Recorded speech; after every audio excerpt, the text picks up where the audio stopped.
네, 안녕하십니까. 진정 배우를 꿈꾸는 사람들의 멘토 K에티입니다. 오늘은 여러분과 함께 여러분들이 연기 연습을 할 때 앉아서만 하면 안 되는 이유, 연기를 잘하고 싶다면 서서 연습을 해라, 그리고 움직이면서 연습을 해라, 그리고 걸으면서 연습을 해라, 왜 그래야만 하는가에 대해서 살펴보는 시간들을 갖도록 하겠습니다. 여러분들이 연기 연습을 할 때 그런 친구들이 있는 것 같아요. 연기 연습을 하면 항상 앉아서만 연습을 하는 친구들이 있습니다. 왜 앉아서만 할까요? 앉아서 하면 편하죠. 뭔가 좀 더 안정적이고 내가 뭔가 이렇게 편하게 할 수가 있고, 근데 서거나 움직이면서 하면 뭔가 불편하니까, 그래서 여러분들은 심리적으로 좀 더 편한 상태에서 연습을 하고자 앉아서만 연습을 하는 친구들이 많이 있을 텐데요. 그리고 뭐 사실은 오디션 영상 제출하라고 할 때 주로 이렇게 클로즈업 위주로 영상을 제출하게끔 하니까 여러분들이 연기학원을 다니면서 연기를 배우면서 주로 앉아서만 연기 발표하는 친구들이 많이 있을 텐데, 근데 그렇게 되면 연기가 늘지 않아요. 물론 연기를 처음 할 때 너무너무 긴장이 되면, 서 있을 때 긴장이 너무 심한 친구들은 뭔가 안정적인 상태를 만들기 위해서 뭔가 안정적인 호흡의 상태에서 연습을 해봐라, 이런 느낌에서 앉아서 해봐라, 이런 경우도 있지만, 여러분들이 뭔가 연기를 할 때 좀 이제 안정적이 됐으면 이제 서서 연습을 할 필요가 있어요. 특히나 개인 연습을 할 땐 저의 경우는 앉아서 연습하는 것보다 서서 연습을 하는 게 여러분들이 연기가 느는데 훨씬 더 효과적이다, 자 이제 이렇게 주장을 하고 있는 건데, 왜 그런 거냐면, 여러분들이 만약에 촬영장에 갔다, 오디션을 통과해서 캐스팅이 돼서 촬영장을 갔다, 근데 그 역할이 앉아서 하는 거면 다행인데 서서 움직이는 거면 여러분들 어떻게 할 거예요?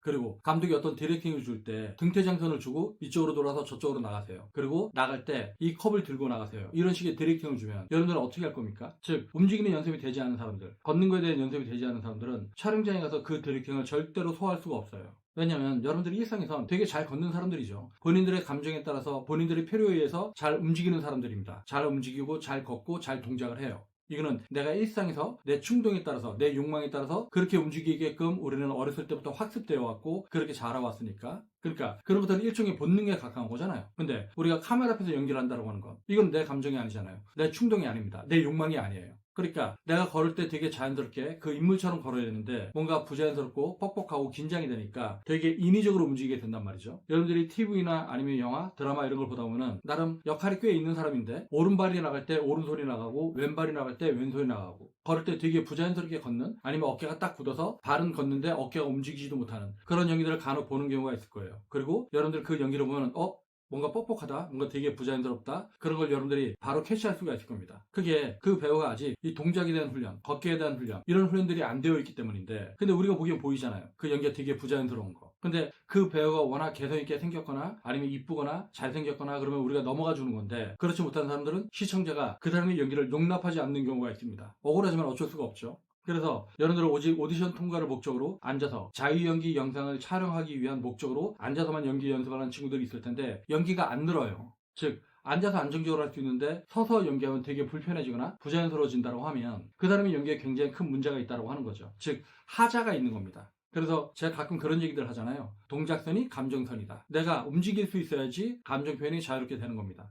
근데 여러분들이 움직일 수 없으면 그거는 죽어있는 감정일 확률이 많죠. 즉, 자폐 연기, 자뻑 연기, 그렇게 될 확률이 많습니다. 연기라고 하는 건 결국 보여주는 거잖아요. 즉, 나라는 사람이 가지고 있는 어떤 감정을 외화시켜서 시청자들이 그 연기를 보고 공감을 해서 감동할 수 있어야지만 배우의 연기가 완성되는 겁니다. 근데 내가 하는 연기가 외화되지 못한다고 한다면, 내가 하는 연기가 관객한테 어떤 울림을 줄 수 없으면 그거는 성공한 연기라고 할 수가 없는 거죠. 여러분들이 드라마나 영화를 왜 봐요? 뭔가 재미를 느끼고 싶다든지 아니면 감동하고 싶어서 드라마를 보는 거잖아요. 근데 여러분들이 어떤 드라마나 영화를 봤는데 거기에 출연한 배우의 연기가 나한테 어떤 공감도 일으키지 못해요. 어떤 감동도 주지 못하고 재미도 없습니다. 그러면 여러분들이 그런 드라마나 영화를 보겠냐고요. 즉, 관객한테 공감을 일으키지 못하면 결국은 도태되는 겁니다. 그래서 여러분들이 그냥 단순하게 오디션만 통과하는 걸 목적으로 해서 연습을 하지 말고요. 여러분들이 결국 출연을 하게 됐었을 경우 여러분들이 살아남아야 될 거 아니에요. 그러니까 여러분들이 살아남는다고 하는 건 일단 오디션을 통과해서 캐스팅이 돼야 되고, 캐스팅이 되게 되면 혹시라도 역할이 컸을 때 리딩 현장을 이렇게 가야 되는 경우도 있는데, 그 리딩 현장에서 감독님이 원하는 디렉팅대로 내가 뭔가 표현을 할 수 있어야 되잖아요. 근데 거기서 감독님이 어떤 디렉팅을 줬는데, 거기를 그런 감정으로 말고 좀 이런 느낌으로 한번 해볼래요? 하는데 그걸 내가 수용할 수 없으면 그러면 거기서 잘릴 수가 있겠죠. 그리고 리딩 현장에서 어떻게 간신히 살아남았는데 촬영 현장을 갔어요? 촬영 현장은 앉아서 리딩을 하는 게 아니라 이제 서서 움직이고 어떤 액션이 있고 뭐 이제 그런 경우가 있겠죠? 근데 리딩 때는 앉아서 하니까 어떻게 감독님이 내 연기의 단점을 미처 파악하지 못하는 경우도 있겠지만, 촬영 현장을 가면 그 단점이 바로 보인다고 하는 거죠. 동작을 하지 못하면, 걷지를 못하면, 내가 블락킹 선을 원하는데 어떤 동작선을 원하는데 그 선을 그을 수 없으면 그러면 촬영을 할 수가 있겠냐고요. 물론 대체적으로는 이런 행동이 부자연스러운 친구들은 앉아서 연기를 해도 되게 이상하게 연기하는 사람들이 많이 있을 거예요. 그렇기 때문에 오디션을 통과하지 못할 확률이 되게 많이 있죠. 그러니까 감독님이나 이렇게 연출가들은 여러분들이 앉아서 연기하는 것만 봐도 어떤 가능성, 잠재력, 내공 이런 걸 파악할 수 있다고 하는 거죠. 그래서 대부분 오디션장에서 이제 걸러지기도 하겠지만 그럼에도 불구하고 그런 친구들이 있을 수가 있죠. 앉아서의 리딩은 굉장히 괜찮아. 근데 서기만 하면 되게 불안정하고 뭔가 어색해지고 뭔가 부자연스러워지는 그런 경우도 있을 수 있다고 하는 거예요. 그러니까 여러분들이 궁극적으로 하고자 하는 게 뭐예요?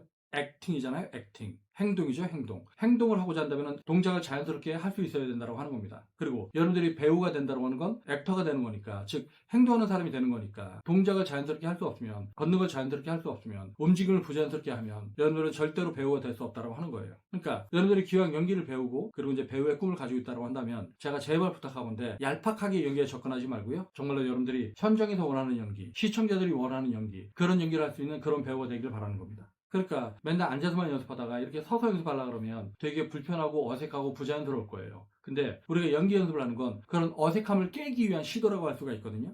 내가 서서 연기하는데 뭔가 어색하다. 그럼 연기에 뭔가 문제가 있는 거예요. 그러면 그 문제점을 그대로 방치한 채로 그렇게 여러분들이 연기를 할 거냐고요. 아니죠. 그런 문제를 극복해야 되는 거죠. 네. 그리고 충분히 극복할 수 있습니다. 우리가 그런 문제를 극복하기 위해서 연습을 하는 거잖아요. 연습. 습관을 연마하다. 내가 안 되는 습관들을 잘 되게끔 내가 꾸준하게 훈련해서 그것이 자연스럽게 되게끔 내가 훈련을 하는 겁니다. 그걸 위해서 연습을 하는 거예요. 그리고 제가 단언을 하건데 여러분들이 서서 연습하는 거, 동작하면서 연습하는 거, 걸으면서 연습하는 거 그게 이제 자연스럽게 되잖아요. 그러면 여러분들이 앉아서 연습을 해도 그 전에 그냥 마냥 앉아서만 연기했었을 때하고는 다르게 앉은 상태에서 연기를 하는데도 뭔가 느낌이 달라지고 훨씬 더 집중이 잘 되는, 그리고 상황에 좀 더 집중되는 그런 느낌들을 여러분들이 경험할 수 있을 겁니다.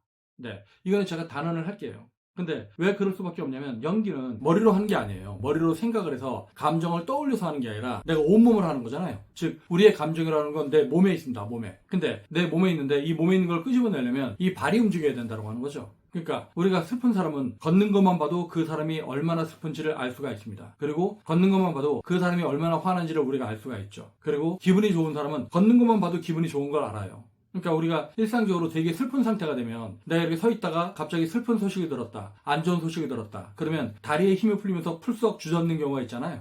네. 갑작스럽게 슬픈 소식이 들으면 내 다리에 힘을 풀리면서 온몸에 맥이 풀리면서 풀썩 주저앉게 됩니다. 그리고 내가 화가 나는 상태가 되면 발로 땅을 구르기도 하고 뭔가 물건을 던지기도 하고 내가 앉았다가 벌떡 일어서기도 하고 그런 상태가 되잖아요. 즉 우리가 어떤 감정적인 상태가 되면 우리 몸이 반응을 합니다. 내 발에서부터 움직인다고 하는 거죠. 그러니까 우리가 되게 기쁜 상태가 되면 와 이렇게 두 손도 쓰고 뭐 발도 동동 구르고 막 이렇게 우리가 이제 감정을 표현하잖아요. 내가 굉장히 기쁜 상태가 됐는데 발을 움직이지도 않고 그렇게 우리가 감정 표현을 하지 않는다고 하는 거죠. 근데 여러분들이 내내 앉아서만 연기 연습을 하게 되면 그러한 감정 표현을 자꾸 머릿속으로 생각하게 되고 몸이 반응하지 않는 그런 죽은 연기를 하게 된다고 하는 거죠.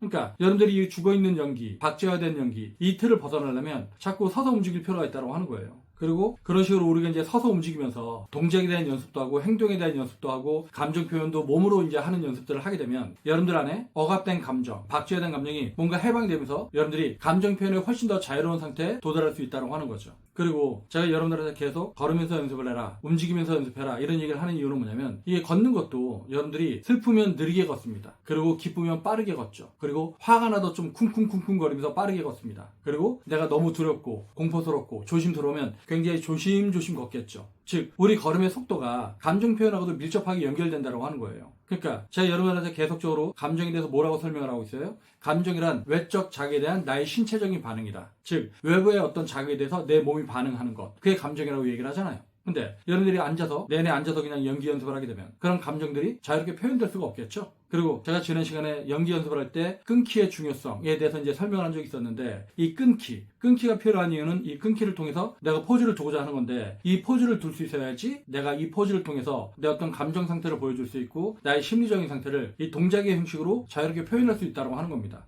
그러니까 여러분들이 똑같은 대사를 놓고도 어떤 경우는 좀 빠르게 움직이면서 연습을 해보고요. 그리고 어떤 경우는 굉장히 천천히 움직이면서 연습을 해보는 겁니다. 그리고 어떤 경우에는 왔다 갔다 하면서 연습을 해보고 그러면 여러분들이 그 걸음걸이의 속도만으로도 여러분들 안에 어떤 감정이 달라지고 호흡이 달라지고 느낌이 달라지는 거 이런 걸 여러분들이 경험할 수 있을 거예요. 그러니까 여러분들이 앉아서만 연기 연습을 할 땐 절대 떠오르지도 않던 감정, 잘 풀리지 않던 감정들이 여러분들이 움직이면서 연습을 하면 굉장히 자유롭게 표현되는 걸 여러분들이 경험할 수 있다고 하는 겁니다. 당연히 맨날 앉아서만 연습하던 분들은 이 서서 움직이거나 아니면 걸으면서 연습할 때 되게 부자연스러운 상태를 느낄 수가 있을 거예요. 근데 그런 부자연스러운 상태는 여러분들이 극복을 해야 된다고 하는 거죠. 여러분들이 만약에 서서 연기 연습을 하거나 아니면 걸으면서 연습할 때 뭔가 어색하다. 그러면 이 어색한 상태를 극복할 수 있어야 됩니다. 우리가 그 어색한 상태를 극복하기 위해서 연기 연습을 하는 거잖아요. 그러니까 여러분들이 연기 연습을 할 때 앉아서는 그나마 뭔가 좀 더 되는 것 같은데 서서 연습을 하면 되게 어색하다. 그리고 걸으면서 연습하면 뭔가 집중도 안 되고 뭔가 더 어색하고 되게 부자연스럽다. 그러면 그러한 상태를 극복하길 바라는 겁니다. 여러분들이 서서 연습을 해갖고 뭔가 자유로워지잖아요? 그러면 똑같은 대사를 놓고 앉아서 연습을 할 때, 즉, 그전엔 앉아서 연습을 할 때 잘 풀리지 않던 대사가 서서 연습을 하거나 아니면 움직이면서 연습하는 거, 그리고 걸으면서 연습하는 거, 이게 되게 편하고 자연스러운 상태가 되면 똑같은 대사를 가지고 내가 앉아서 연습을 했었을 때, 즉, 그 전에 서서 연습하는 거 없이 그냥 앉아서만 했었을 때하고 다르게 똑같은 대사를 갖고 앉아서 하는데 훨씬 더 잘 표현되고 뭔가 감정몰입도 쉽고 그리고 훨씬 더 집중도 잘 되는 그리고 연기에서 감정 변화도 훨씬 더 잘 되는 그런 상태를 경험할 수 있다고 하는 겁니다. 네, 오늘은 여러분들과 함께 연기 연습을 할 때 앉아서만 연기 연습하지 말고 서서 움직이면서 걸으면서 그리고 동작을 하면서 연습해라. 왜 그런가에 대해서 이제 살펴봤는데요. 여러분들이 이런 부분들을 참고를 해서 여러분들의 연기가 보다 효과적으로 보다 혁신적으로 그리고 빨리 좋아질 수 있는 그런 계기가 되길 바라겠습니다. 네, 오늘 동영상은 여기서 마치겠습니다. 그러면 다음 동영상 볼 때까지 안녕.